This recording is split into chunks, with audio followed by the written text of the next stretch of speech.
So what is going on, guys, and welcome back to the 4th episode of our Aston Villa crew mode on the PS4 FIFA 15.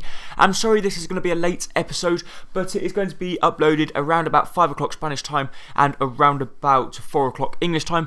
So I'm hoping you guys will still watch the video even though it's uploaded a little bit late. I had a few family problems yesterday, so hope you forgive me for that. But the first game of this episode was going to be away from home at Anfield up against Liverpool, and it was going to be a very difficult game, and they actually took the lead with Fabio Borini, went through and unfortunately fired his shot past Brad Guzan in the Aston Villa net.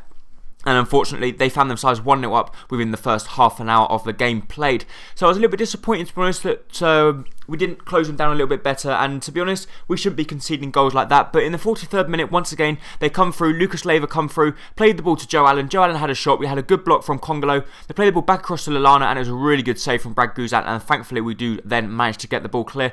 And that's actually how the game finished. It was a very boring game, but Liverpool were pretty much destroyed us throughout the whole of the game. And we could not do anything to stop them, especially when they had the likes of Sturridge, Borini and Lallana, who was driving me up the wall. He was turning me inside and out every single time he had the ball. And in this game against Hull, we was going to be playing a weakened side. The reason being is because the next game was going to be a very difficult game, and also it was going to be harder than this Hull City game, and I was really hoping that we could try and get something. And we've got to experiment with the squad as well, because we haven't really tried the squad straight away. But straight away from kickoff, Roberts picks up the ball. He plays the ball to El Ghazi. He runs through and gets taken down, clearly taken down by Davies, and the referee has no option but to book the defender there. Actually, it wasn't Davies, I'm not sure who it was, but I think it might have been Jelovic, but he had to clearly, Gaston Ramirez, there we go. But from the free kick, we did decide to give the ball to Nzogbia. Nzogbia was going to strike it from range. He hits it, and it hits the inside of the post, and he comes very, very close to actually opening his account for Aston Villa so far this season. But the next chance of the game actually fall to us. Nzogbia, once again, picking up the ball, has a really good shot and finds the back of the net. And Nzogbia has just proven that he should be in the starting lineup because of how well he has actually been playing. He actually hit the post with a beautiful curling free kick, and then a lovely finish there with his weaker foot right into the corner of the net, leaving Jakupovic in the Hull City net. No chance whatsoever of getting anywhere near that one. And it was actually a lovely vision from Cleverley to actually play that ball straight through. Lovely weight on the pass, and Zogbia finishes it with an absolutely brilliant finish. But the next chance of the game is actually coming to us. Grealish tries the pretty much a cross, but it was an awful cross. But we would actually depossess Davies, and El Ghazi on his second game for the club scores yet another goal. And El Ghazi's pretty much proven that if we're going to be playing, he has to be in our starting lineup, because he's scoring every time. He shows really good composure there to actually rob Davies of the ball. He doesn't panic, and he slots the ball right into the corner net, hitting the post on its way in, and that's actually his second goal in the Barclays Premier League so far this season. But the next chance of the game unfortunately does actually fall to them. Abel Hernandez has a really good shot, but thankfully Brad Guzan matches it with a really good save. And what I'm actually thinking as well is I'm going to have to up the difficulty, because I'm actually on world class at the moment. But as you guys know, I'm sure a lot of you watch the Portsmouth crew mode as well, and I'm actually currently top of the Portsmouth crew mode, and I'm actually doing really well in this one as well. So to be honest, I wouldn't really want to up it, but you guys are saying that you want me to up it, and to be honest, it is unrealistic that Portsmouth are top of the Barclays Premier League, and also Aston Villa are top of the Barclays Premier League, because they haven't got the best squads in the world. If you were talking about the likes of Manchester United, Tottenham, Chelsea's, the Arsenals, then okay, then of course you're going to be at the top.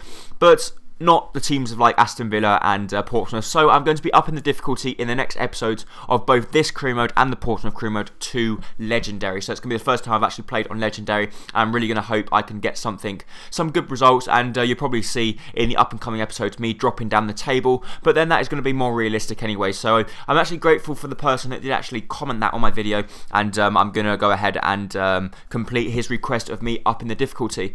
But here's the squad report, or the first one of this series so far, and a lot of the players are doing pretty well, to be honest. I'm very pleased with the progression of especially the people like Paco Alcacer. Also, I'm really pleased with El Ghazi. He's one of my favourite players at the club so far. And there's a lot of players here that I haven't experimented with yet. Grealish I did actually enjoy playing with, and we've also got quite a few players that are out on loan which look pretty decent, and could hopefully come back into the squad as well, as we might need to call them back if we have injuries, injury crisis. You never know what's going to happen in the up and coming season. But the next game of this episode was going to be at Villa Park up against Arsenal, and that is the reason why we rested a lot of players for the game up against because we rested a lot of players against Hull, and that is the reason, because we had a really difficult game at Villa Park up against Arsenal only 3 days later. So it's going to be a real test for us here. Obviously, we're still on world class, so you never know what's going to happen, but because in real life, Arsenal would probably beat Aston Villa. and therefore, if we put it on Legendary, it would be more realistic. And the first chance game that actually fall to us, Gabriel Bonlahor sprints past Debussy. He gets there, plays a lovely ball into the box. Christian Benteke, and the dangerous Benteke gets his head on the ball and slots it past Wojciech Szczesny in the Arsenal net and gets us an early lead in the 27th minute. So very pleased there that we pick up an early lead against Arsenal at Villa Park, and the home fans were going absolutely wild because we had found a way to break down the Arsenal defence, and what a fantastic header it was as well, as he was under pressure from both the goalkeeper and 3 defenders, and he still managed to win the header, and he picks up his first goal in the Barclays Premier League so far. But Gabriel Bonlahor has another good chance here, plays the ball down the wing. He tries to have a shot, actually cross the ball. Unfortunately, they do get a really good touch on it, and they do then manage to get the ball clear. But the next chance again, that's to fall to them. Ramsey has a good shot, and unfortunately for us, Brad Goosen gets beaten at his near post. A little bit unfortunate, but I believe a goalkeeper of Brad Goosen's quality should be actually saving that one. The next chance of the game that actually fall to us, Wester goes round down the wing, plays a lovely ball across to Agbonlahor. He has a really good head on it, but unfortunately it was a pretty comfortable save for the Arsenal goalkeeper. But Agbonlahor goes through, has a really good shot, it was a really good save, and Benteke has the simplest of finishes into the bottom corner in the 70th minute to put us back in the lead. And what a fantastic shot it was as well by Gabriel Agbonlahor. Of course, Benteke gets the credit because he scored the goal, but if it wasn't for Agbonlahor's shot, I was really surprised that the goalkeeper actually managed to save it anyway. But in the 87th minute, as Arsenal were pushing players forward, Benteke picks up the ball, we play the ball to Agbonlahor. Agbonlahor finds Paco Alcacer, he finds Fabian Delph, who is running down the wing. He is all on his own. Alex Oxlade-Chamberlain is going to catch him up, but he has a shot from just inside the box and finds the bottom corner of the net in the 90th minute to wrap up the game and wrap up the 3 points.